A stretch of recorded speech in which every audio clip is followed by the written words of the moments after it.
Oke, selamat datang kembali di channel saya. Hari ini saya mau sharing sesuatu yang nice to know lah. Sesuatu yang mungkin kalau kalian pengen tahu, saya mau sharing-sharingkan. Yang barusan kalian lihat, itu adalah injeksi intradermal. Salah satu teknik untuk memasukkan serum PRP ya.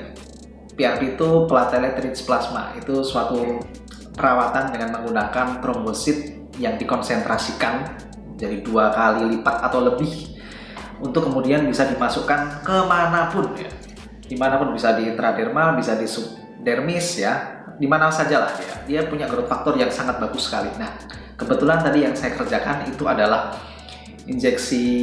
penginjeksian PRP, tekniknya adalah intradermal.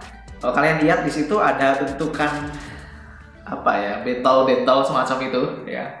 Mungkin sebagian dari kalian ada yang geli untuk melihat bentukan-bentukan semacam itu, bahkan jijik mungkin ya. Saya menyadari ada beberapa orang yang memiliki tripofobia, yaitu fobia terhadap bentukan-bentukan yang pola-pola seperti itu. Itu wajar sih. Kalau kalian punya alergi seperti itu ya nggak usah dilihat, karena memang itu akan bikin gatal-gatal yang nggak jelas seperti itu. Dan memang ciri daripada injeksi intradermal itu adalah muncul kayak bentol-bentol tadi. Itu namanya adalah bleb. Karena kita injeksikan sedemikian rupa, itu sudutnya ke kulit itu sekitar 15 derajat lah, sekitar segitu, bahkan kurang, untuk masuk ke dalam dermis.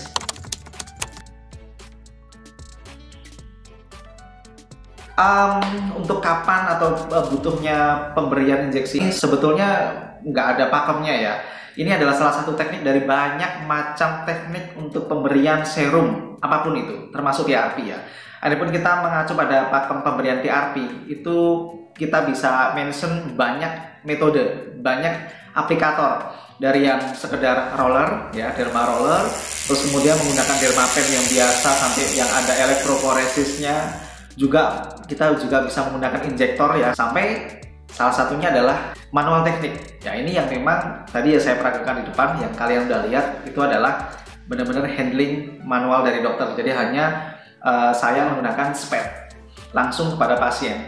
Di situ memang ya ini pilihan masing-masing. Tapi in my humble opinion, bagi saya pribadi untuk pemberian ke pasien ini merupakan salah satu opsi favorit ya, karena kalaupun alat itu pasti ada salahnya. Sebagus-bagusnya alat, kita masih mungkin ada presisinya yang bisa aja suatu saat akan geser. Tapi kalau kita ngobrolin injeksi, itu feeling dokter itu selalu main di situ. Jadi handling dokter berperanan di sini. Dan selama ini ada beberapa pasien yang memang sangat tetap mencintai cara teknik injeksi ini ketimbang menggunakan aplikator-aplikator yang lain. Tapi itu pun ini sangat subjektif ya. Tapi bagi saya sendiri pun untuk pengaplikasian dengan teknik ini dan merupakan salah satu opsi yang menjanjikan. Ya, semua teknik pasti ada plus minusnya, termasuk penginjeksian dengan manual seperti yang saya peragakan tadi. Itu karena disuntikan di area intradermal, sasaran intradermal, di situ banyak sekali pembuluh darah, banyak sekali kapiler, maka kalau kita tidak hati-hati pasti akan bisa menyebabkan memar. Makanya kalau saya boleh bilang ini seperti handling masing-masing. Jadi ibaratnya kalian kalau ngobrolin soal ini adalah seperti orang naik mobil. Mobilnya mungkin bisa sama-sama bagus, tapi bagaimana cara nyopirnya, bagaimana cara mengendarainya itu pasti berbeda antara satu sopir dengan sopir yang lain. Nah, inilah titiknya perbedaannya. Man behind the gun itu kuncinya. Jadi memang balik lagi, bagaimana feelingnya, bagaimana juga kondisi pasiennya. Jika memang pasiennya ternyata di situ kapiler pembuluh darahnya udah kelihatan banyak, ya hati-hati juga ya. Ini bukan opsi yang bagus. Jadi tinggal bagaimana dokter kalian sendiri melihat kasus di kalian masing-masing. Oke, mungkin cukup sekian ya konten kali ini. Memang hari ini saya mau sharing-sharing nice to know aja, yang ringan-ringan aja.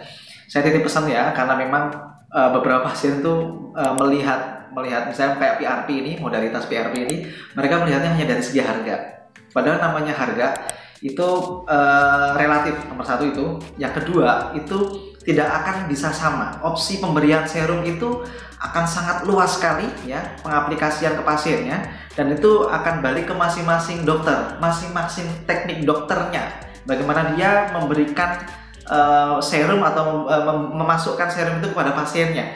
Jadi please ya, kalian kalau memang mau compare itu jangan sampai compare hanya dari mungkin kitnya saja, atau mungkin compare dari apa namanya harganya saja. Itu tidak akan mencerminkan apapun, saya boleh bilang ya. PRP itu pun misalkan ya, PRP itu mau dibikin sekental apa, itu tidak ada yang bisa memberikan pakem yang bagus ya. Dari yang mungkin 2 kali lipat konsentrasi, mau dibikin 3 kali lipat konsentrasi, 4 kali lipat konsentrasi, itu masing-masing dokternya kok yang bisa feeling bagaimana dia memberikan ke pasien. Jadi jangan sampai kalian mengklaimnya adalah hanya sebatas harga. Aduh, nanti cepet banget deh di kalian. Ya intinya sih lebih bagus kalau kalian tuh lebih banyak diskusi dengan dokter, sehingga apa yang kalian inginkan dan kalian ekspektasikan dokter bisa memfasilitasi. Oke ya, cukup sekian konten kali ini. See you on the next video. Ciao.